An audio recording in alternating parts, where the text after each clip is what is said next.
आरंभ होने वाले महायुद्ध का मुखिया कौन? 120 दिन बाद वर्ल्ड वॉर का बिगुल बजने वाला है। दोस्तों, आप सभी जानते हैं यीशु मसीह के दूसरे आगमन की पृष्ठभूमि तैयार होने लगी है।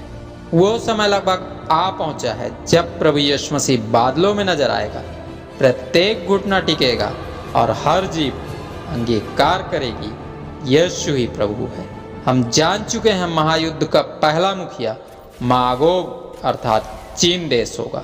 आज पवित्र आत्मा बताने वाला है आरंभ होने वाले महायुद्ध में इजराइल देश की भूमिका क्या होगी। आखिर क्यों चीन इजराइल पर आक्रमण करेगा। सो वीडियो अंत तक अवश्य देखें। चैनल सब्सक्राइब करके बेल आइकन जरूर प्रेस करें। इस चैनल में आप वर्तमान में घट रही घटनाओं की जानकारी बाइबल के आधार पर सदैव प्राप्त कर सकते हैं। प्रभु यीशु मसीह के नाम में आप सबों को जय मसीह। संपूर्ण विश्व जानता है चीन किस प्रकार का देश है, इस देश की मानसिकता कैसी है। सो जैसे ही ताइवान के साथ चीन का युद्ध आरंभ होगा, भयंकर हाहाकार मचेगा, कई मनुष्य मारे जाएंगे। तब ताइवान की सहायता के लिए वे देश आगे आएंगे जिन्हें आज के वर्तमान समय में नेटो देश कहा जाता है।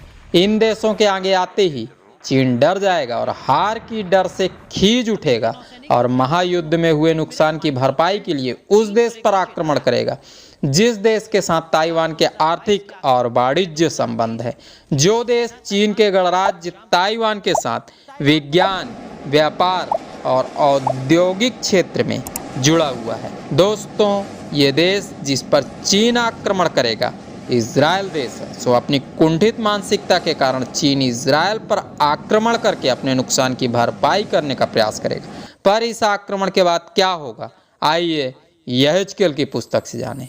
यहेजकेल की पुस्तक उसके 38 अध्याय के 5 पद में लिखे वचन के अनुसार चीन के साथ रूस, ताबलोस और मास्को देश तो होंगे ही, पर इजराइल के विरोधी देश फारस अर्थात ईरान, कूश अर्थात इथियोपिया और पूत अर्थात लीबिया देश भी चीन की सहायता करने के लिए उठ खड़े होंगे। और यहेजकेल की पुस्तक उसके 38 अध्याय के 6 पद में स्पष्ट लिखा है, इन देशों के साथ गोमेर और तेगरमा देश भी होंगे जो वर्तमान में तुर्की देश के क्षेत्र में पाए जाते हैं। सो यहेजकेल की पुस्तक में लिखे वचन के अनुसार इन सभी देशों द्वारा इजराइल घेर लिया जाएगा।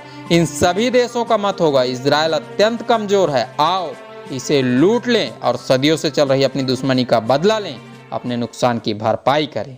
पर होता वही है जो सही है।